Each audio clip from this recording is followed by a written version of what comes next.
para que en nuestra vida no solamente tengamos una fe genuina y una fe auténtica y una fe robusta y madura, sino que también esa fe pueda producir obras, Señor, acciones, frutos que te glorifiquen a ti. Te pedimos, Señor, que en este mes que estamos estudiando este tema, tu Espíritu Santo, Señor, ilumine nuestra vida para que nos demos cuenta de lo importante que es tener una vida de fe y de obras, porque una cosa nos lleva a la otra. Y dirige este estudio, la presentación de tu palabra, que sea de provecho para todos y cada uno de nosotros, Padre. Te damos gracias por todo en el nombre de Jesús. Amén. Y amén. Nos quedamos el día domingo, nos quedamos en las definiciones de lo que es la fe, y yo dije que la palabra certeza y la palabra convicción, estos dos sustantivos, casi podríamos decir que son sinónimos. Pusimos la definición, y una de las cosas que dijimos es que estas palabras en griego es muy difícil con un término en español captar toda la profundidad y captar realmente todo lo que significan.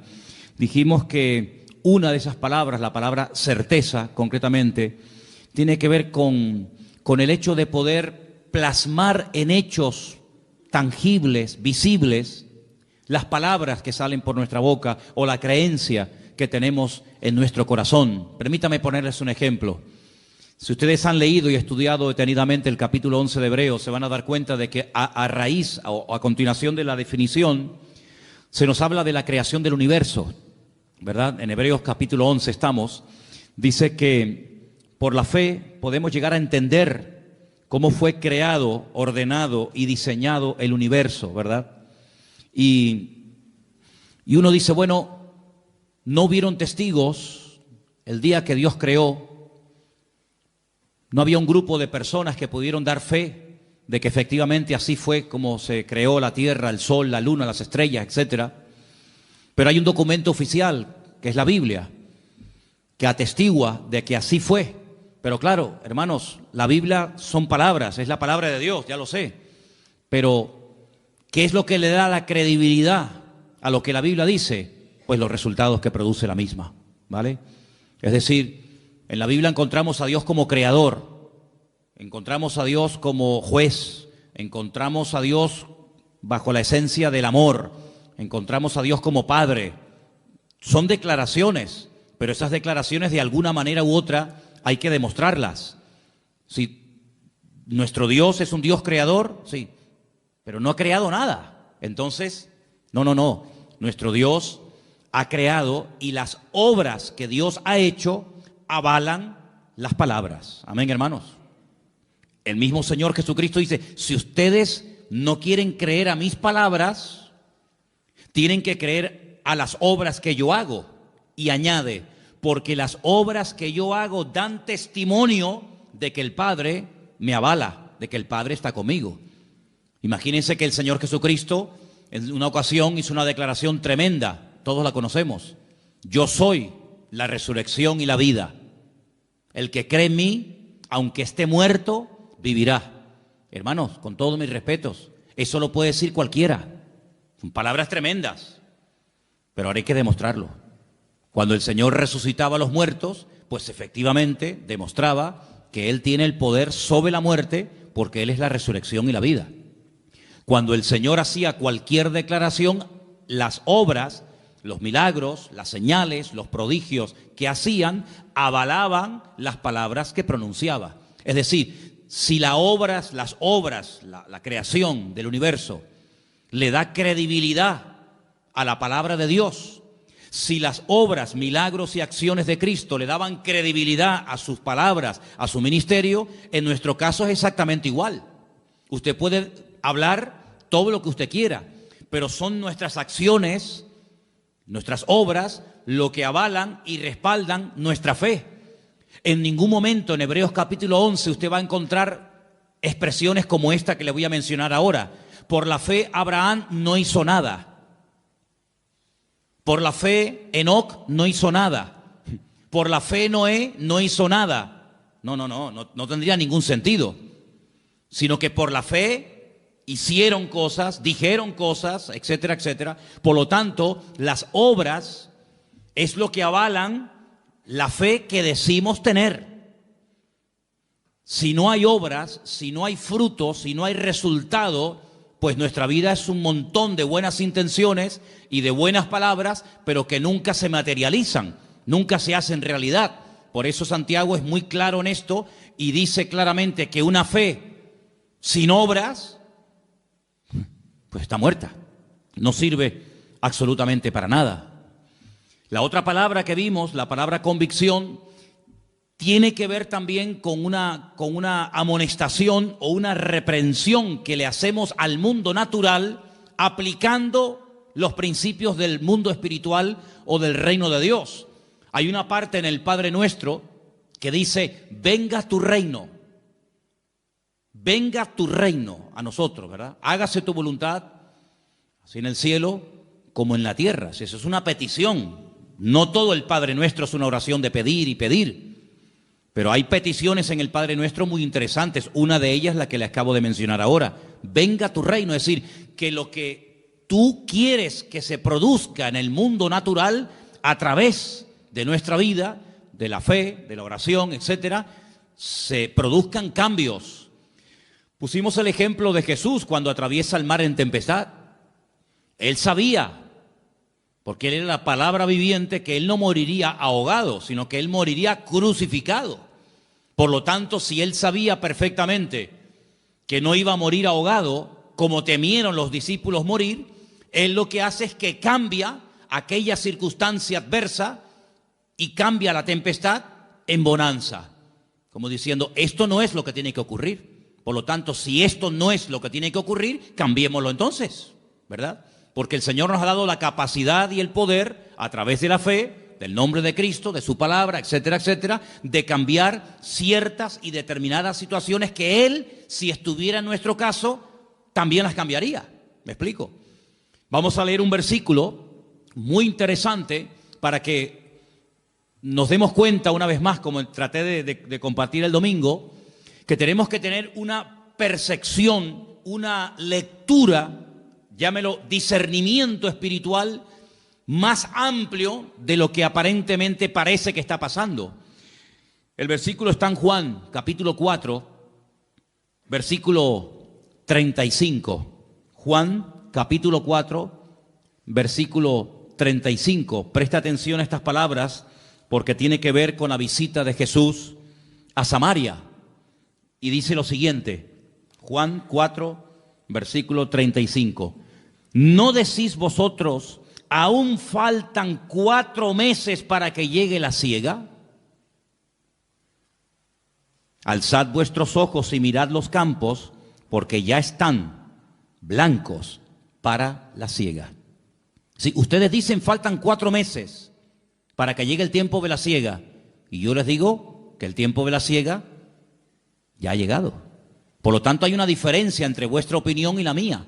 Hombre, sabemos que no está hablando de una cosecha de trigo, de maíz. Sabemos que está hablando con términos espirituales, en términos naturales, pero de temas espirituales, ¿verdad? Por lo tanto, la lectura que a veces hacemos de una situación puede ser muy diferente a la lectura que espiritualmente tenemos que darle a una determinada situación. Por ejemplo, hay un momento en el ministerio del Señor Jesucristo que Él anuncia clarísimamente que cuando vayan a Jerusalén, Él va a caer en manos de los judíos y lo van a prender y lo van a maltratar y va a morir y va a ser crucificado. Y claro, uno de sus discípulos, en ese deseo de que no le pase nada a su maestro, le dice, no, Señor, no, que de ninguna manera te acontezca esto. Claro, si hubiéramos estado allí nosotros, hubiéramos dicho, oye, ¿cómo se preocupa Pedro por el Señor, verdad? El Señor está diciendo que lo van a matar y Pedro dice, no, si te van a matar en Jerusalén, vayamos a Capernaum, ¿para qué vamos a Jerusalén? Sin embargo, el Señor no lo felicita. El Señor lo reprende. El Señor le dice, apártate de mí, Satanás. Pues, Señor, sí, es que en este momento está hablando el diablo a través de tu boca. Claro, nadie se dio cuenta de aquello, pero el Señor se dio cuenta de que aquellas palabras bonitas, aquellas palabras aparentemente de amor y de compasión por el Señor, porque lo iban a matar y iban a perderlo, pues no eran palabras basadas en el amor, no venían de parte del corazón del Padre, sino que venían del mismísimo infierno. Era el diablo el que no quería que el Señor Jesucristo fuera a Jerusalén a morir, porque Satanás, que conoce muy bien la Escritura, sabía perfectamente que si el Señor moría en la cruz, se le acababa su autoridad. Por lo tanto, el Señor dice, apártate de mí, Satanás. Luego, cuando el apóstol Pedro, o anteriormente, cuando Pedro dice, tú para mí eres el Hijo del Dios viviente, el Señor lo alaba. El Señor le dice, bienaventurado Pedro, muy bien, estupendo. Ahora sí que has hablado bien, ¿ves? Ahora sí que has acertado, porque esto que has dicho no te lo enseñó tu padre y tu madre, sino te lo reveló mi Padre que está en los cielos. ¿Cómo sabía el Señor, verdad? Cuando hablaba a una persona, ¿cómo sabía discernir la fuente, el origen de esas palabras? Por un lado dice, muy bien Pedro, bienaventurado eres porque esto no te lo reveló sangre ni carne, sino mi Padre que está en los cielos. Y al mismo Pedro, minutos más tarde, le dice, apártate de mí, Satanás. Es que el discernimiento del Señor era perfecto, era increíble. Entonces puede ser que a veces una persona se esté dejando utilizar por el Señor para hablar a tu vida. Bueno, de hecho, los que compartimos la palabra siempre le pedimos al Señor, de alguna manera u otra, que cuando compartimos la palabra el Señor te hable a través de nosotros. Esa es mi petición. Y yo me alegro mucho cuando termina un culto y te dice la gente, oye, pues hoy el Señor me habló a mí, pero es que resulta que tú no lo sabes, pero a mí me han dicho eso 5 o 6 personas que no tienen nada que ver con tu situación, pero la palabra es tan rica y tan amplia, pues que le habla a todo el mundo, a cada uno en sus circunstancias.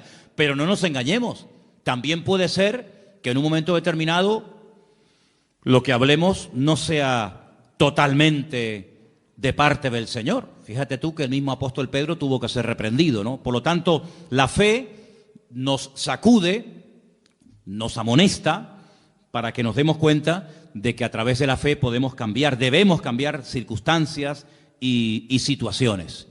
Solamente quiero recordarles los 2 ejemplos de los 2 grandes hombres de Dios que hablé de ellos el domingo, David y Elías. Eran 2 personas que se dieron cuenta de que detrás de ese hombre tan grande, tan arrogante, estaba el diablo. Detrás de Goliat no solamente era un ejército de los filisteos, sino que había algo más. Eso es un poder espiritual que está hablando a través de este hombre. Y por otra parte también Elías discernió que ya había llegado el momento de actuar y de confrontar al mundo de las tinieblas con un milagro espectacular que terminaría de una vez para siempre demostrando que Baal era un dios falso y que el Dios de Elías era el Dios verdadero, y todos conocemos la historia, Primera de Reyes 18, en el monte Carmelo. Así que nosotros no andamos por la vista, no andamos por las emociones o por los sentimientos o por lo que oímos o por lo que nos cuentan, sino que dice la Biblia que el justo por la fe vivirá. El texto original, que es un texto del Antiguo Testamento, está en Habacuc, dice que el justo por la fe existirá. Logrará existir. La existencia misma depende de la fe, del conocimiento que tengamos de parte del Señor. Yo dije también el domingo, y quiero repetirlo, que la fe del creyente no es una fe loca, no es una fe ciega, no es una fe disparatada, basada en nada. No. La fe del creyente, la fe genuina, la fe del Señor, en nosotros está basada en el conocimiento y en la experiencia. El conocimiento de Él, el conocimiento de su palabra y la experiencia de Él en todos y en cada uno de nosotros. Así que nos movemos por fe, nos movemos porque, en fin, la fe nos ayuda a movernos. Fíjense, por ejemplo, en Hebreos capítulo 11, vamos a ese capítulo, por favor. Hebreos capítulo 11, rápidamente quiero mostrarles algo muy interesante. Ustedes lo han tenido que leer durante toda esta semana. Pues fíjense que, por ejemplo, el primer personaje que se menciona es el caso de Abel, el hermano de Caín, uno de los hijos de Adán y Eva. Dice en el versículo 4, por la fe ofreció. Se hizo algo. ¿Cómo sabemos que Abel tenía fe? Porque ofreció al Señor más excelente sacrificio que su hermano Caín. Luego la fe nos permite ofrecerle, darle al Señor lo que sabemos que tenemos que dar. Cuando no tenemos una fe madura, decimos, hoy este mes no puedo darle al Señor lo que le corresponde, porque si no, no llego. pero por la fe dice, yo le doy al Señor lo que le corresponde, porque yo sé que mi Dios no me va a dejar tirado. Pero fíjate el versículo anterior. El versículo anterior dice que por la fe podemos llegar a entender que, bueno, cómo ha sido constituido, formado, diseñado el universo por la palabra de Dios, de modo que lo que se ve fue hecho de lo que no se ve. Es decir, la fe nos permite entender, la ciencia nos permite conocer. Pero no significa que porque conozcas, ya sabes o ya entiendes lo que está ocurriendo. Sin embargo, la fe te ayuda a entender misterios y cosas que Dios ha hecho que hasta el día de hoy los científicos no saben cómo explicarlo.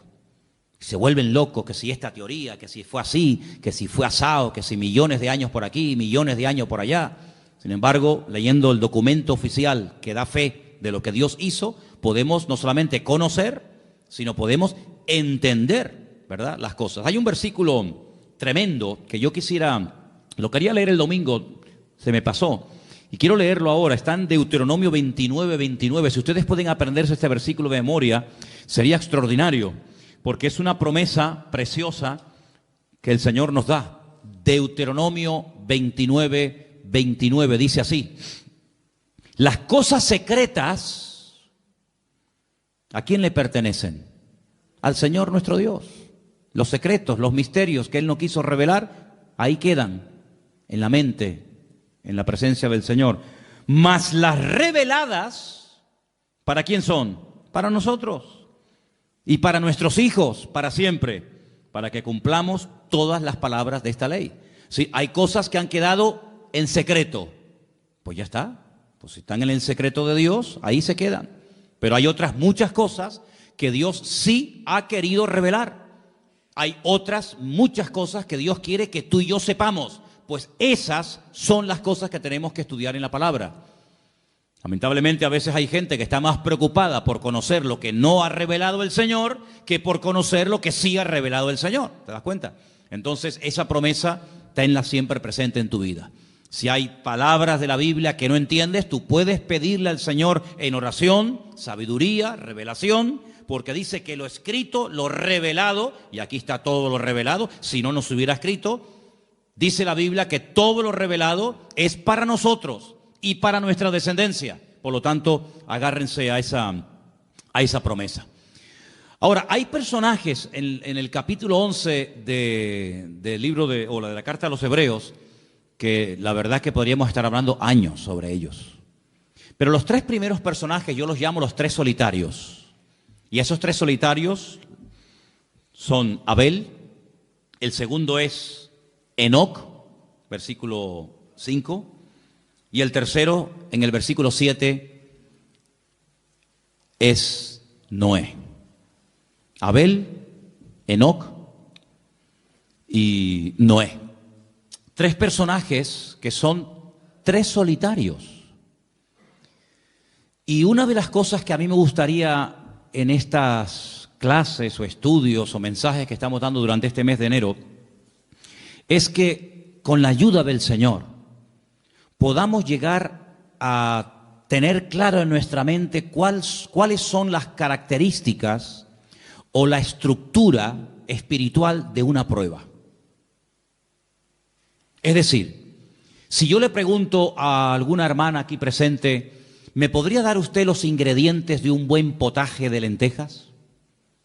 Pues me diría, mira, las lentejas, primero lógicamente llevan lentejas, ¿no? Y esto, y se le puede poner esto, y se le puede poner aquello. ¿Y me podría dar usted la receta de cómo se hace una buena paella? Y te dirían, pues mira, una paella pues lleva esto, lleva aquello. Muy bien. Luego tú ya sabes, para hacer algo, lo que te hace falta. Si no tienes todos esos ingredientes, difícilmente te saldrá la comida como tenía que salir. En el sentido espiritual, yo les pongo como tarea, no solamente a los jóvenes, sino a toda la iglesia, lo siguiente. Tomen, por ejemplo, en una libreta y comiencen a apuntar, basándose en vidas, en personajes de la Biblia que fueron tremendamente probados. Les sugiero Abraham, les propongo la vida de José, les propongo la vida de David y otros muchos que ustedes conocen. Lean sus biografías, lean las pruebas por las que tuvieron que pasar y vayan apuntando características de una prueba. Una característica podría ser, por ejemplo, el sentirse solo. Generalmente el que está siendo probado, una sensación que suele experimentar es la soledad, ¿verdad? Elías se sintió solo, David se sintió solo, José se sintió solo y otros personajes. ¿Cuál es la estructura bíblica? ¿Cuáles son las características básicas y elementales de una prueba? Y te vas a dar cuenta de que en todas y en cada una de las pruebas, el elemento, el ingrediente de la fe es indispensable para saber cómo encajar esa prueba, cómo reaccionar ante esa prueba, cuánto tiempo suelen durar las pruebas en la vida de las personas de la Biblia, porque las pruebas son temporales, no son permanentes. Uno está siendo probado desde el 1 de enero hasta el 31 de diciembre. En este año vamos a ser probados, pero no todos los días. Habrá momentos como de descanso, ¿no? Pero fíjense estos tres personajes. Miremos al primero, Abel. En aquel momento, aparentemente, según la Biblia, aunque hay indicios de que a lo mejor nació en el momento del parto de Abel y de Caín alguna hermana, pero leyendo la Biblia, digamos en español, vemos que estaba Adán, su madre Eva, su hermano Caín y él. Bien. Sus padres se habían rebelado contra el mismo Dios por desobediencia, por haberle hecho más caso a la voz del diablo que a la voz del Creador. Son expulsados del lugar más maravilloso y fantástico que jamás el Señor haya creado en este planeta Tierra, llamado el Gan Edén, el Jardín del Edén. Son expulsados. Nunca vemos en la Biblia a Adán y a Eva presentando sacrificios, ofrendas, como había enseñado el Señor. Nunca los vemos. Nunca vemos a Adán y a Eva tratando de volver a recuperar aquella comunión que llegaron a tener con el Señor en un principio. De los cuatro mencionados, Adán, Eva, Caín y Abel, al único que vemos verdaderamente íntegro y justo, como dice la Biblia, tratando de hacer las cosas decentemente y con orden, como Dios manda, de los cuatro, uno solo, Abel.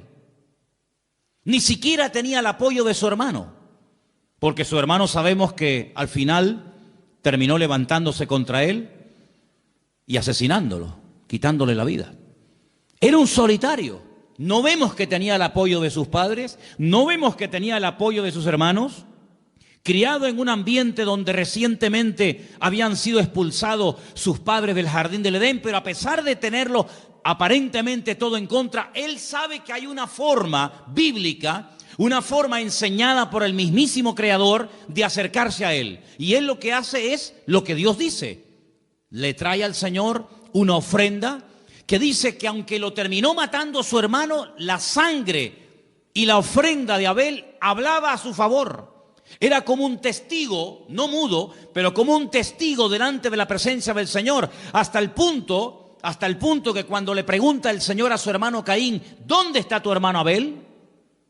Y él le responde de una forma irónica o arrogante, ¿soy yo acaso guarda de mi hermano? ¿Yo qué sé?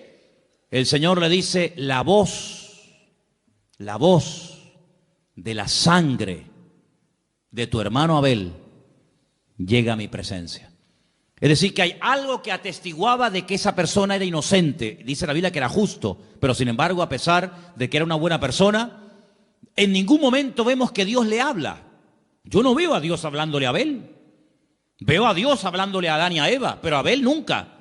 Sin embargo, veo al Señor hablándole a su hermano Caín, al desobediente, al rebelde, al que presenta una ofrenda incorrecta, le habla, lo amonesta y le dice, si hicieras las cosas bien, ¿no podrías dejar el pecado a la puerta? Como diciendo, ¿no dominarías tú sobre el pecado? Claro, pero es que el problema es que Caín, aunque oyó a Dios audiblemente en varias ocasiones, no cambió. Porque una de las cosas que dijimos el domingo, que no hay ninguna garantía de que yo conozca la verdad y actúe en obediencia a esa verdad. Es más, hay gente que sabe que algo le puede estar haciendo daño o lo está matando y aún así siguen haciéndolo. Y tenemos infinidad de ejemplos. tanto en la Biblia como fuera de la Biblia, como hoy en día. Conocemos a personas que incluso han entendido el Evangelio y le han dado las espaldas a Dios y no han querido obedecer la palabra. Luego, el conocimiento es importante, pero cuidado, el conocimiento puede ser la mayor bendición para tu vida o puede ser la peor tragedia, en el sentido de que el conocimiento te da vida o te mata. Porque ahora sabes y ahora no hay excusa. Como dice Pablo a los romanos, hablándole a los judíos en la carta a los romanos, dice, no tienes excusa. No tienes excusa porque tú sabes, tú conoces desde niño la palabra del Señor, pero no la pones en práctica en tu vida. ¿Te das cuenta? Por lo tanto, Abel es mencionado porque es una persona que la fe que tuvo le ayudó a obedecer, le ayudó a desprenderse de algo que a lo mejor humanamente hablando le hacía falta, pero que como él sabe qué es lo que Dios espera de él lo hace. Luego, la fe nos permite entender los misterios de Dios, la creación de Dios, la obra de Dios. La fe nos permite ofrecerle a Dios, darle al Señor lo que le corresponde. Pero fijaros que, por ejemplo, en el caso de Enoc, que ya es la séptima generación, ¿vale? Enoc vivió en la séptima generación después de Adán y Eva. Era un hombre, si ustedes leen su vida, lo poquito que nos dice la Biblia de Enoc, dice que era un hombre que tuvo hijos e hijas. Un hombre que llevaba aparentemente una vida normal, un hombre casado, repito, con hijos y con hijas. Pero lo importante que destaca la Biblia de Enoc no es que estaba casado y que era padre, sino dice aquí en el versículo 5, por la fe Enoc fue traspuesto para no ver muerte y no fue hallado porque lo traspuso Dios, y antes de que fuese traspuesto tuvo testimonio de haber agradado a Dios. Eso es lo que destaca la Biblia de la vida de Enoc. Pero curiosamente, aunque la Biblia nos dice que Enoc no murió, que el Señor lo llevó en vida a su presencia, como hizo también con otro personaje llamado el profeta Elías, a pesar de que la Biblia nos dice que estaba casado, de que era padre, de que era la séptima generación después de Adán y Eva, resulta que hay una pequeña carta en el Nuevo Testamento, que es la carta de Judas, que si quieren pueden venir conmigo, por favor, y ustedes van a encontrar unas palabras muy interesantes que nos habla la Biblia acerca de este personaje llamado Enoc. En la carta de Judas, ¿verdad? Lo tenemos ahí casi al final del Nuevo Testamento. ¿Lo tienen, hermanos? Ok. Tenemos en el versículo 14. De estos también profetizó Enoc. Luego era un profeta. Pero Génesis no dice que era un profeta. Génesis no dice que profetizara. Pero sin embargo, en el Nuevo Testamento dice que Enoc profetizó. ¿Y qué fue lo que dijo? Pues dijo esto que está aquí. He aquí, vino el Señor con sus santas decenas de millares para hacer juicio contra todos y dejar convictos a todos los impíos de todas sus obras impías que han hecho impíamente y de todas las cosas duras que los pecadores impíos han hablado contra él. ¿De quién está hablando aquí este hombre? Está hablando de Dios como juez. En la primera venida el Señor Jesucristo no vino como juez. Pero en la segunda venida la Biblia profetiza de que Cristo el Señor vendrá como juez a juzgar a cada uno según sus obras, ¿sí o no? Luego Enoc profetizó de la segunda venida del Señor. Claro. Entonces por eso los judíos dijeron, no pongamos este libro en el canon del Antiguo Testamento, quitémoslo, porque es un libro demasiado mesiánico, porque el judío dice que el Mesías vendrá una vez. Perdón, los judíos dicen que vendrá una vez, nosotros creemos que vendrá dos veces, ya una que vino como rey, como siervo, y la segunda como rey, como juez. Y si ahora este hombre Enoc dice que ve venir al Señor como juez a juzgar a todos, pues esto como es. Entonces por eso quitaron el libro de Enoc, pero que se puede leer, es un libro interesantísimo, por cierto. Y habla muchísimo acerca de aquellos pecados que había antes del tiempo del diluvio y todo aquello, ¿verdad? Entonces fijaros cómo este hombre vivió tan cerca de Dios Pero por lo visto era el único que destacaba en aquella generación. No había millones, no había miles de personas. Pero él, a pesar de que era un padre que tenía que trabajar y atender a su familia, a su esposa, a sus hijos, dice que caminó con Dios. Y caminó tan cerca de Dios que el Señor dijo, vente conmigo. Y el Señor se lo llevó a su presencia, lo arrebató. Es el primer ejemplo en la Biblia de una persona que puede llegar a ser arrebatada directamente a la presencia del Señor. Y de ese hombre habla el libro de Hebreos en el capítulo 11. Otro solitario. Abel era un solitario, Enoc fue otro solitario, un hombre seguramente incomprendido, un hombre al cual no le hicieron mucho caso, pero un hombre que está ahí en la Biblia. Y luego también nos habla de un tercer personaje llamado Noé, un hombre que vivió en una generación incrédula, desobediente, agresiva, violenta. El mundo le dio las espaldas. Noé no podía contar con nadie, con nadie. A veces hay gente que no son creyentes, pero puedes contar con ellos para que te echen una mano en algo o lo que sea. Pero Noé, con los únicos con los que pudo contar fue con sus hijos. Gloria a Dios. Y estuvo 120 años, hermanos, 120 años construyendo aquella nave, aquel arca enorme. Y predicando, porque dice la Biblia que era pregonero de justicia, si no solamente estaba todo el día cortando madera y poniendo cada tablón en su sitio, sino que era un hombre que predicaba y decía, no, estoy haciendo esto por esto, por esto, por esto y por esto, porque dice que con temor preparó el arca.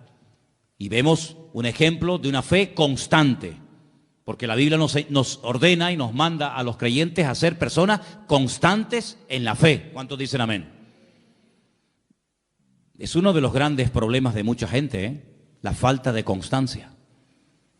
Son constantes un tiempo, pero después, no sé, se enfriaron, se desanimaron, si te he visto no me acuerdo, y eso no sirve para nada, porque la Biblia dice, estad firmes y constantes, creciendo en la obra del Señor siempre, ¿verdad? Es un día y otro, y Noé estuvo 120 años. Hombre, la Biblia no dice que se rieran de él, pero yo creo que algunos se reirían de él. La Biblia no dice que se metían con él, pero yo, en mi opinión particular y mi opinión personal, yo creo que más de un vecino diría, pero tú estás loco. Llover, ¿qué es eso de llover? Explícame. Bueno, hasta ese momento no había llovido. La Biblia dice que subía un vapor de la tierra y que era lo que regaba los campos. Así que nunca habían visto caer agua del cielo a la tierra, pero sin embargo Noé le creyó a Dios. Y estuvo trabajando y trabajando y trabajando y toda su vida giraba en torno a la obra de Dios. Involucró a su familia, que esto es muy bonito, hermanos. Los que somos padres, de ahora el mes que viene hablaremos de esto, es muy importante que oremos por nuestros hijos para que no solamente se conviertan, sino que logremos que las familias están involucradas todos los miembros de la familia en la obra del Señor. ¿Habrá mayor privilegio para un padre que ver a sus hijos involucrados en la obra del Señor? Puede ser que uno esté en la música, otro esté en la danza, otro esté en la escuela dominical, otro esté sirviendo al Señor a tiempo completo, pero me da igual. Pero lo hermoso y lo que debemos de orar es para que todas las familias, los miembros de la familia, estén todos involucrados en la obra del Señor, como Sem, Can y Jafet, hijos de Noé, aprendieron a apoyar a su padre y sobre todo en la obra que su padre hacía, que era la obra del Señor. Amén, hermanos. Cuidado, y las esposas de estos también, porque estaban casados los tres. Entonces ellos eran cabezas de hogar. Eran hombres que supieron dirigir a sus mujeres a la obra de Dios, al servicio del Señor. Y hermanos, todos los que estamos aquí esta noche y todos los habitantes del planeta Tierra le debemos la vida a Noé. Porque ese hombre se mantuvo y durante 120 años estuvo trabajando para el Señor. No conoció a Dios como creador, como el caso de Adán y Eva. Conoció otro aspecto de la naturaleza, de la esencia del Señor, muy interesante y poco predicado, como es la justicia. Porque Dios es severo, Dios es justo, Dios es un juez justo. Y Dios dijo, basta, se cansó. Y curiosamente, fíjate tú por dónde, el mismísimo Señor Jesucristo en Mateo capítulo 24 lo menciona, ¿verdad? ¿Os acordáis? Dice que antes de la venida, antes del fin del tiempo, dice, será como los tiempos de Noé. Como los tiempos de Noé. ¿Cómo eran los tiempos de Noé? Léalo, estúdielo, y así serán nuestros tiempos, porque dice la Biblia que como que se vuelve a repetir otra vez la historia. Así que estos tres personajes yo los llamo los tres solitarios. Abel, sin apoyo de la familia ni de su hermano. Enoc, solito, caminando con Dios, no se menciona a nadie más en ese tiempo. Y después también Noé, una persona que fue fiel al Señor hasta las últimas consecuencias. Ahora vamos a leer algunos versículos en esta noche. El versículo que vamos a leer ahora de Romanos 10, 16, ya se leyó el domingo. A mí me gustaría que algún hermano entre nosotros, que yo le había pedido a Priscila que me leyera estos versículos, pero... perdón, yo es que te estaba buscando, pero como no te veía... Ok, perdón. Romanos 10, 17, pero vamos a leerlo como dice la Biblia y no como lo mencionan muchos. ¿Se acuerdan lo que dije el domingo? ¿Qué dice la gente por ahí? Hermano, la fe viene por oír y por oír la palabra de Dios. Pues no, señor, eso no dice la Biblia. La Biblia dice,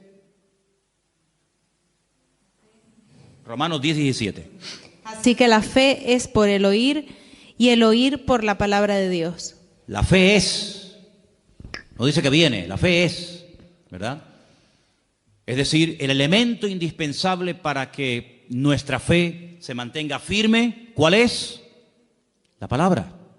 Por eso dice el apóstol Pablo que la palabra, que es el medio por el que viene la fe, abunde en abundancia en vosotros. Y yo creo que no digo ningún disparate cuando diga esto. Cuanto más palabra, cuanto más conocimiento del Señor usted tenga a través de su palabra, más robusta será su fe. ¿Cuántos dicen amén? Cuanto más ignorante sea usted de la palabra de Dios, más débil será su fe. ¿Por qué hay momentos en los que uno dice, yo no tengo ningún temor? ¿De dónde le viene a usted esa fortaleza? De las promesas de la palabra de Dios. El Señor es mi pastor y nada me faltará. Pero si usted no supiera la palabra, ¿a qué se agarra? Luego, nosotros no hemos tenido un contacto directo y personal, por ejemplo, como tuvieron los discípulos con el Señor Jesucristo. Ya nos hubiera gustado a nosotros, digo yo, haber estado debajo de una higuera o de una palmera o en la barca o en una montaña escuchando predicar y enseñar al Señor. Si yo les preguntara esta tarde, ¿a ustedes a quién les gustaría que estuviera predicando debajo de una palmera? ¿Manolo Sierra o el Señor Jesucristo?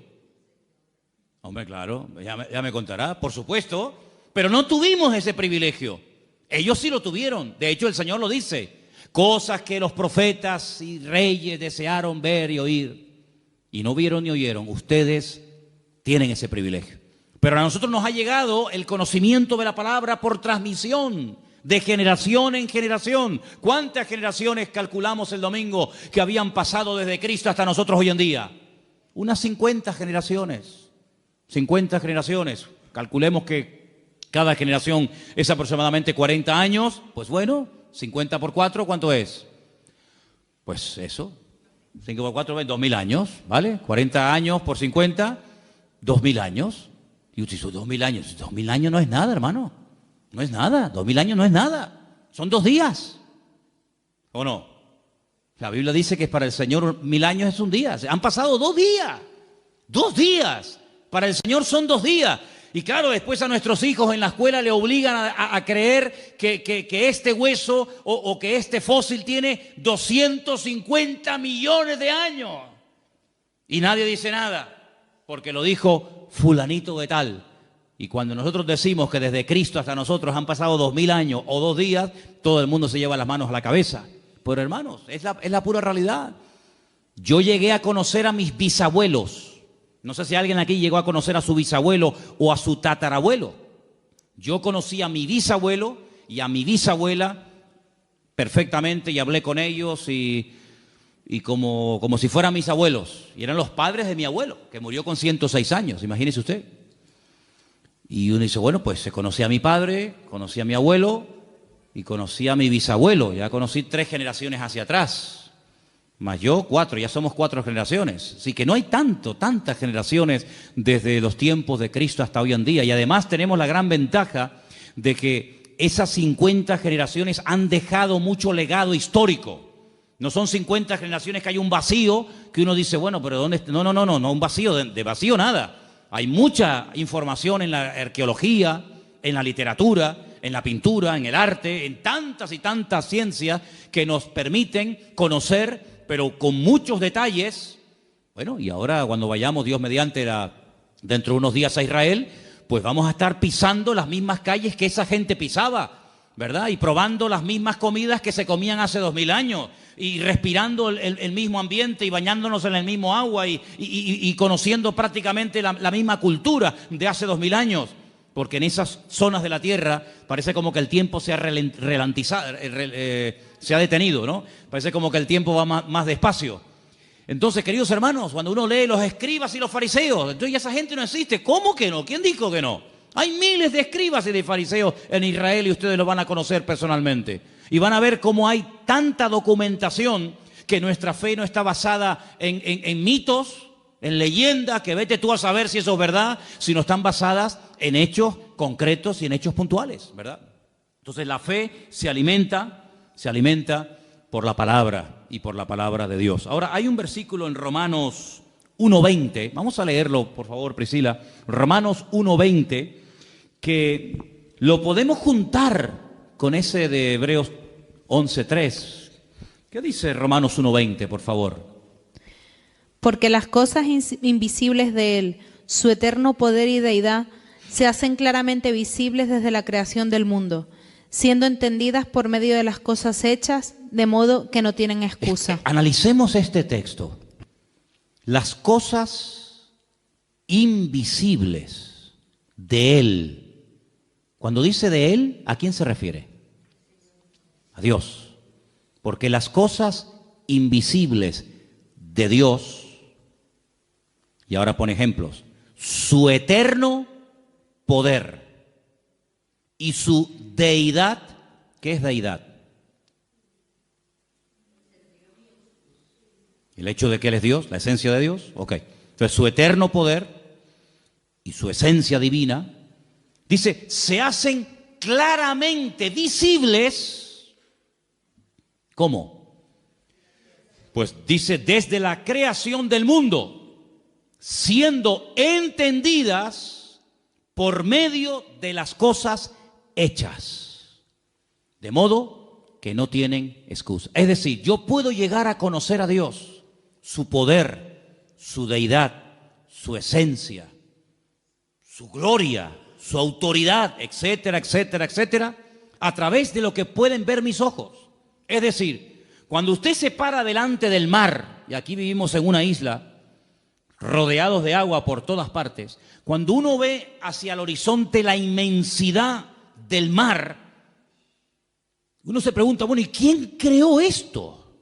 ¿Quién pudo crear esto? Con una perfección increíble, hermanos, porque si el mar tuviera menos proporción de sal de la que tienen, pues no habría vida.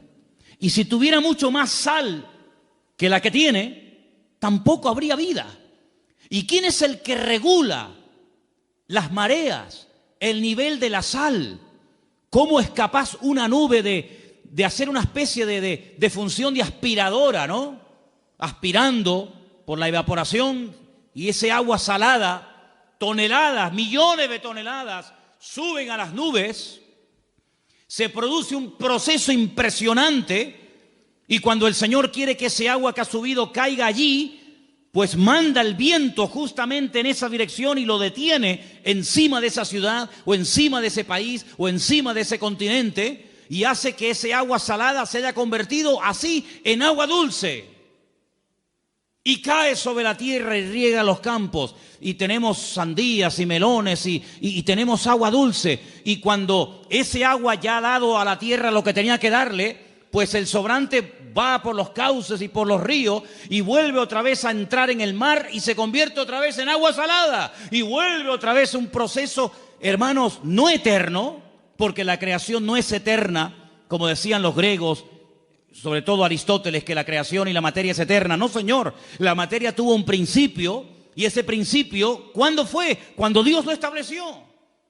Y nadie puede explicar muchas cosas, pero la Biblia sí explica muchas cosas que los científicos hasta el día de hoy son incapaces de entender.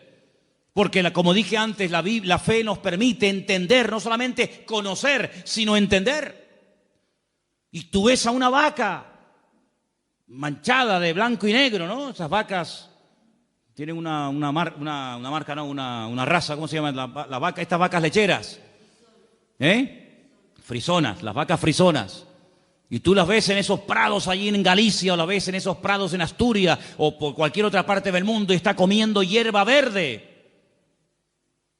Y tú dices, pero una hierba verde, una vaca negra, y da leche blanca. Es algo impresionante. Y así tantas y tantas cosas que tú dices, Dios mío, pero hay una armonía, hay una perfección, hay un colorido, hay un diseño, algo increíble. Y hasta Dios ha dotado de una capacidad, de una inteligencia a los animales tremenda. Fíjense, por ejemplo, las langostas, no las langostas estas de mar, sino las langostas estas, los insectos. Incluso creo que las de mar también tienen el mismo proceso 3 o 4 veces durante toda su vida.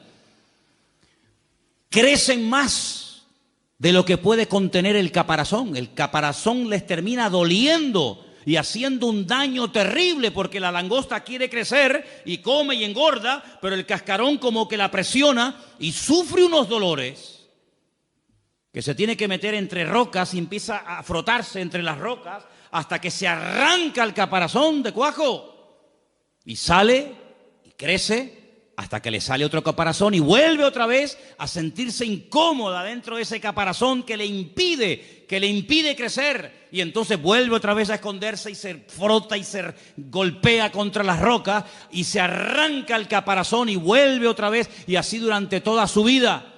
Es decir, que si a esa langosta la llevaran al médico porque tiene dolores y le ponen una pastilla o una inyección, le impedirían crecer.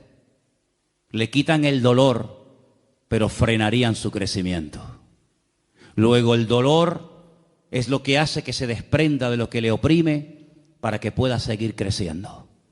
Es decir, el Señor en nuestra vida a veces nos presiona y nos prueba para que entremos en su presencia y Él nos quite lo que nos oprime el crecimiento, para que podamos seguir creciendo y avanzando para la gloria del Señor. ¿No es sabio el Señor? ¿No es sabio el Señor? Y hay gente que cuando ve una abeja parece que han visto un dinosaurio y salen corriendo. Pues la vida en el planeta Tierra sin las abejas sería totalmente imposible. No habría vida sin abejas. ¿Qué te parece, amigo? Son cosas que uno dice, Dios mío, hay una perfección. Y es que la creación es un reflejo del poder de Dios, de la deidad de Dios. ¿Quién es el que hace que el sol siempre salga por el mismo sitio y se vuelva a ocultar por el mismo sitio, año tras año, siglo tras siglo, milenio tras milenio? Es algo increíble, ¿verdad? Y cómo son la naturaleza, hay frutos para el verano, hay frutos para el invierno, hay frutos para esto, hay frutos para aquello. Si una perfección absoluta, dice que viendo todo eso, que es lo visible, son las obras visibles del Dios invisible, llegamos a la conclusión de que tiene que existir una mente, y es la mente y la presencia de nuestro Dios. ¿Cuántos dicen amén?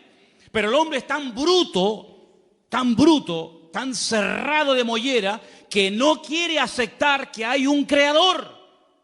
Mira, hay gente atea que no tiene problema en aceptar y en admitir que hubo una persona llamada Jesucristo. No tiene ningún problema, porque sería una barbaridad no querer reconocer que hubo un personaje en la historia llamado Jesucristo. Pero ese mismo ateo, cuando le hablas de que ese Jesucristo, antes de humanarse, antes de encarnarse, era Dios en la eternidad, ahí no quieren llegar. ¿Por qué? Porque aceptar que hay un creador significa que hay un dueño. Y aceptar que hay un creador y un dueño significa de que yo soy producto de su creación y tengo que someterme al creador y al dueño de la creación. Y ahí no llegan, amigos. Entonces prefieren darle la gloria a cualquier otra teoría, prefieren aceptar cualquier otra opinión, por disparatada que sea, antes de reconocer que hubo un Dios que puso un orden y un diseño y cada cosa en su sitio, y a través de lo visible podemos entender que Dios es un Dios real y poderoso. ¿Cuántos dicen amén? Entonces, sin fe es imposible agradar a Dios. porque dice que el que se acerca a Él o el que quiere comenzar a entender las cosas, lo primero que tiene que entender y aceptar es que hay un Dios creador. Conocí una vez a una persona que me dijo, yo creo de Cristo para adelante, pero no creo ni acepto nada de Cristo hacia detrás. Y le dije, ¿por qué? Dice, porque yo soy un hombre de ciencia. Y yo le dije, usted no es un hombre de ciencia, usted lo que es un necio, según la Biblia. Porque si usted no acepta de Cristo hacia atrás, ¿en qué basa usted su fe? Si no hubiera un antes de Cristo, lo que llamamos vulgarmente un Antiguo Testamento, ¿sobre qué se construye el Nuevo Testamento? ¿Sobre mitos? ¿Sobre opiniones?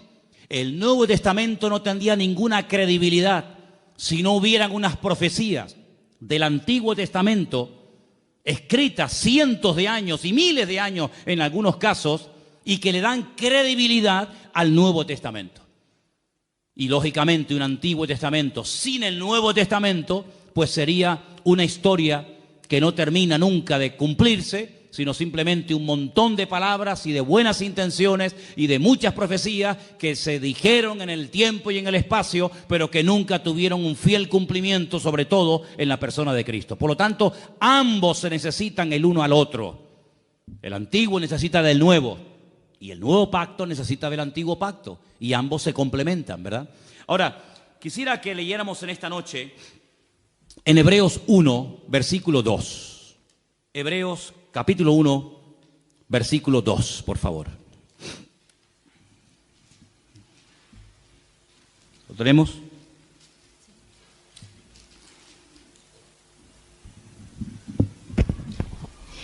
En estos postreros días nos ha hablado por el Hijo, a quien constituyó heredero de todo, y por quien asimismo hizo el universo.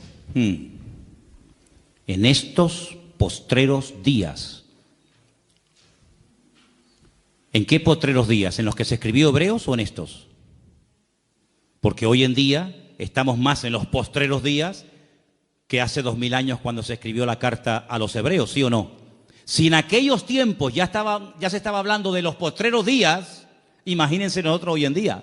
En estos últimos días nos ha hablado por el Hijo, a quien constituyó heredero de todo. ¿Quién lo constituyó heredero de todo? El Padre. Bien. Y por quien asimismo hizo el universo. ¿Quién hizo el universo? ¿Dios o Jesucristo?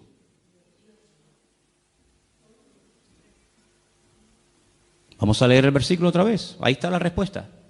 En estos postreros días nos ha hablado por el Hijo, a quien constituyó heredero de todo y por quien asimismo hizo el universo. ¿Quién hizo el universo? ¿Y no será que estamos hablando de la misma persona? ¿No será que estamos hablando de la misma persona? Jesucristo, ¿cuándo comenzó a existir? A existir. Jesucristo siempre ha existido. Es un ser eterno, no es un ser creado. Pero la Biblia dice que nació en Belén de Judea. Claro, como hombre tuvo un nacimiento. Nació en un pueblo que se puede visitar hoy en día, Belén de Judea. Tenía una madre, tenía un padre, tenía familia, comía, respiraba, se cansaba, tenía que pedir agua cuando tenía sed. Claro, digamos que se metió en un cuerpo. Pero él dijo, yo soy antes de Abraham. ¿Cómo? ¿Cómo vas a ser tú antes de Abraham? Le dijeron los judíos, si tú no tienes ni 40 años. Dice, yo soy antes de Abraham. Dice, y si ustedes verdaderamente fuerais hijos de Abraham, las obras de Abraham haríais. Y si ustedes verdaderamente creyerais en los escritos de Moisés, me tendríais que obedecer a mí, porque de mí escribió Moisés. Luego, ¿qué quiere decir esto? Que el Señor Jesucristo era y es eterno. No fue creado, no salió como parte de la creación de algo. Era eterno, pero cuando decidió venir a este mundo, pues tuvo que venir al mundo, pues en el proceso que él mismo diseñó, que es el del nacimiento normal y corriente de cualquier ser humano. Pero él nunca, jamás comenzó a existir el día de su nacimiento, sino que él es un ser eterno. En el principio era el Verbo, y el Verbo era con Dios, y el Verbo era Dios. ¿Se dan cuenta? Dice, y el que no me cree a mí, tampoco cree en mi Padre que me envió. Si hay una unidad tremenda entre el Padre y el Hijo. Hay momentos que actúa como padre. Yo a veces actúo como padre, pero hay momentos que actúo como hijo. Y soy la misma persona al mismo tiempo. Soy padre y soy hijo al mismo tiempo. No tengo ningún problema en eso. No tengo que, como la física cuántica, ¿no? Ahora me voy subdividiendo, sino que soy padre, soy hijo al mismo tiempo. No tengo ningún problema. Depende del momento, del lugar y la circunstancia. Actúo como hijo o actúo como padre. Exactamente igual es el Señor. No vino como Dios, vino como el Hijo de Dios, ¿verdad? Para cumplir las profecías. Entonces, hasta que nosotros no tenemos esa revelación en nosotros, dice que no podemos terminar de agradar a Dios. Porque el Señor Jesucristo es un ser eterno. ¿Cuántos dicen amén? Dice que el Señor Jesucristo habló con Abraham. Dice, Él vio mi día. No recuerdan las palabras del Señor. Dice, Él vio mi día y se gozó. El Señor Jesucristo habló con Abraham. ¿Qué te parece, amigo?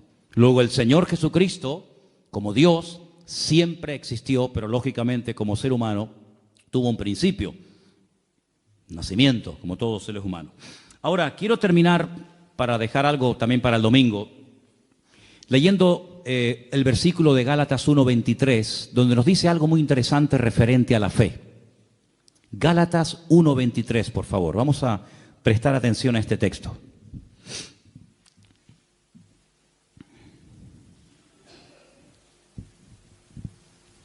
Y dice: solamente oían decir, aquel que en otro tiempo nos perseguía, ahora predica la fe que en otro tiempo asolaba. Dice que Pablo predicaba la fe que antaño perseguía. Luego la fe aquí es un conjunto de creencias, es un mensaje que hay que predicar. Fijaros que cuando hablamos de la fe en la Biblia, la menciona como parte del fruto del Espíritu Santo. Dice Gálatas 5, 22, 23, mas el fruto del Espíritu es amor, gozo, paz, paciencia, benignidad, fe. Luego es un fruto. Un fruto es algo que va madurando con el paso del tiempo. Y menciona la fe como una de las características, como parte del fruto que produce el Espíritu de Dios en nosotros. Luego, en nuestra vida, aunque sea como fruto, la fe se tiene que notar. Pero fíjate que después, por ejemplo, cuando llegamos a la lista de 1 de Corintios capítulo 12, donde se mencionan 9 dones, uno de los dones que se mencionan ahí es el don de la fe. Luego, ¿qué es? ¿Un fruto o es un don? Bueno, a veces es un fruto y otras veces es un don. Pero fíjate que Efesios 2, 8 y 9 dice, por gracia sois salvos por medio de la fe. Y esto no de vosotros, pues es don de Dios. Hay 3 cosas diferentes en cuanto a la fe: fruto, don y como medio para obtener la salvación por la gracia. Pero ahora hemos leído un cuarto ejemplo, una cuarta característica o connotación de la fe. Dice que Pablo predicaba la fe. No estaba predicando de un don, no estaba hablando de la fe como un fruto, sino predicaba la fe. Luego la fe es un conjunto de creencias. Son las dogmas, los principios elementales en los cuales nosotros creemos. Son los dogmas de nuestra fe. Uno de los dogmas de fe nuestro dice que nosotros creemos en la inspiración de las Sagradas Escrituras como palabra de Dios. Uno de los dogmas de fe es que creemos en la obra expiatoria de Cristo en la cruz del Calvario. Es decir, hay unos dogmas de fe y Pablo dice que les predicaba de la fe. Es decir, les predicaba de lo que uno cree. ¿Por qué hay creyentes que se preocupan más en predicar y en compartir con la gente, llamamos inconversa, de lo que no creen que de lo que verdaderamente creen? Hay creyentes que a veces se pegan horas hablando con inconversos y no paran de hablarle de lo que no creen. Mira, nosotros no creemos en esto, no creemos en no sé qué, nosotros no, en eso no creemos, no, eso no lo creemos. Termina la conversación, la persona con la que has estado hablando y tomando café toda la santa tarde ya sabe en lo que no creen. Hasta mañana, adiós. Y la señora dice, ¿y en qué cree? Porque si no cree en el Papa, no cree en no sé qué, no cree en no fue canto, no cree en no tal, no cree en cuál, no cree. Pero no me he enterado en lo que creen. Entonces hay que aprender a predicar de la fe. Porque sabe una cosa, generalmente la gente allá afuera tiene más claro lo que tú no crees, pero no tienen claro lo que tú crees. La gente allá afuera sabe que nosotros en nuestras iglesias no tenemos imágenes, porque ellos saben que nosotros no creemos ni adoramos imágenes. Ellos lo saben. Ellos lo que no tienen muy claro, ¿qué es lo que tú y yo creemos? Y es ahí donde entra este versículo muy interesante que dice que Pablo les predicaba de la fe, y eso es de lo que tenemos que predicar. Nosotros creemos que Jesucristo murió por nosotros en la cruz, que sin la muerte de Cristo no hay salvación. Nosotros creemos en el cielo, creemos en el infierno, nosotros creemos en la resurrección de Cristo. Así, vamos a predicar más de lo que creemos, porque el diablo a veces es muy astuto y nos pone a gente en el camino que lo que quieren es hacernos perder el tiempo, confesando lo que no creemos. Pero ¿saben dónde está la fuerza, la autoridad y la victoria que revienta el mundo espiritual? En predicar lo que creemos. Porque el diablo no quiere que prediquemos en lo que creemos. El diablo no tiene ningún problema en decir, yo no creo en las imágenes y por eso no las adoro. Eso al diablo no le hace daño. ¿Saben lo que le hace daño? Cuando yo digo, yo creo en el poder de la sangre de Jesucristo, yo creo en el poder del nombre de Jesucristo que venció al diablo y lo derrotó y no tiene ninguna autoridad. Yo creo que mi Señor es el Rey de Reyes y Señor de los Señores. Hermano, el diablo ante eso sale corriendo. No soporta oír a una iglesia y a un creyente que hable de lo que cree y no tanto de lo que no cree. Por eso la fe tiene que ser predicada y compartida. Pablo le decía no solamente a los Gálatas, ¿no? Sino Pablo también le decía, por ejemplo, a los tesalonicenses, me alegro, me gozo de que la fe que tenéis en el Señor se va divulgando, se va extendiendo por el mundo. En otras palabras, que la gente diga, estos creen en esto y esto. ¿Saben qué bonito cuando la gente de la calle viene a pedirnos oración? Porque ellos saben que nosotros creemos que tenemos un Dios de milagros.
Es tremendo. Entonces, eso es lo que tenemos que predicar y compartir cada día más. Todos los personajes, los 18 personajes, creo que ya los han contado, los 18 personajes de Hebreos capítulo 11, todos pusieron su confianza en Dios, se agarraron a las promesas del Señor y fueron fieles hasta la muerte por esa fe y por ese conocimiento que habían adquirido. Y quiero terminar leyendo dos versículos, si me permiten. Salmo 33, los voy a leer yo. Salmo 33, versículo 6 y Salmo 33, versículo 9. Repito, Salmo 33, versículo 6, y dice así: por la palabra de Dios fueron hechos los cielos, y todo el ejército de ellos por el aliento de su boca. ¿Dios tiene ejércitos? Una vez en un campamento de jóvenes en la península, en un tiempo de preguntas, el pastor me dijo, oye, ¿por qué no dejas a la gente que te haga preguntas? Y digo, vale. Y un chico se levantó y me dice, es que yo no termino de entender por qué a Dios se le llama el Dios de los ejércitos.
Yo le dije, es que Dios no es un pacifista. A Dios le encanta la guerra. Y se quedó así como asustado, ¿no? Pero cuidado, espérate. Cuando el Señor habla de sus ejércitos, hay dos aplicaciones de esa expresión. Los ejércitos de Dios, habla de su creación, de las estrellas, los astros, todo el firmamento, pero también habla de sus ángeles. En el mundo espiritual hay guerra, ahora mismo hay guerra. Los ángeles, cada vez que la iglesia se pone a orar o a ayunar, cada vez que un cristiano dobla sus rodillas ante la presencia del Señor, los ángeles, hermanos, se revolucionan en el mundo espiritual que ni te imaginas. Hay guerra en el mundo espiritual. No hemos sido creados y diseñados salvo alguna excepción para ver eso, pero yo te puedo asegurar que todo lo que ocurre aquí en la tierra es simplemente una sombra, un reflejo, ¿verdad?, de lo que está ocurriendo en el mundo espiritual. El Señor nos ha diseñado de esa manera que todo lo natural puede proyectar sombra, ¿verdad? Nuestra sombra se proyecta, la sombra no es real, el real soy yo, pero lo real puede reflejar sombra. En el cielo, las batallas que se producen en el cielo, ¿verdad?, entre ángeles y demonios, se reflejan como sombra en la tierra. Entonces vemos guerras por aquí, guerras por allá. Todo eso es simplemente la punta, es como el iceberg. Tú ves a un iceberg y ves una montaña de hielo, pero hay más por abajo que por arriba. Bueno, pues el mundo espiritual es al revés, ¿verdad? Lo grande, lo poderoso se lleva arriba y en pequeña escala se lleva abajo. Está como al revés, el orden está invertido. En la Biblia el futuro está en pasado y el pasado está en futuro.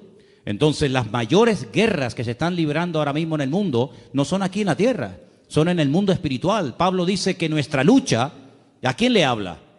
A los cristianos. Nuestra lucha no es contra sangre y carne, pero dice que nuestra lucha. Luego hay lucha, hay batalla. Habla de yelmo, de espada, de coraza, ¿verdad? Nuestra lucha es contra principados y contra potestades, contra gobernadores de las tinieblas en las regiones celestes, contra huestes espirituales de maldad. Luego hay una batalla. Pablo dice, yo he peleado la buena batalla, pero ¿cuándo te vimos a ti cogiendo una espada y matando a nadie? No, es que él habla de una batalla espiritual.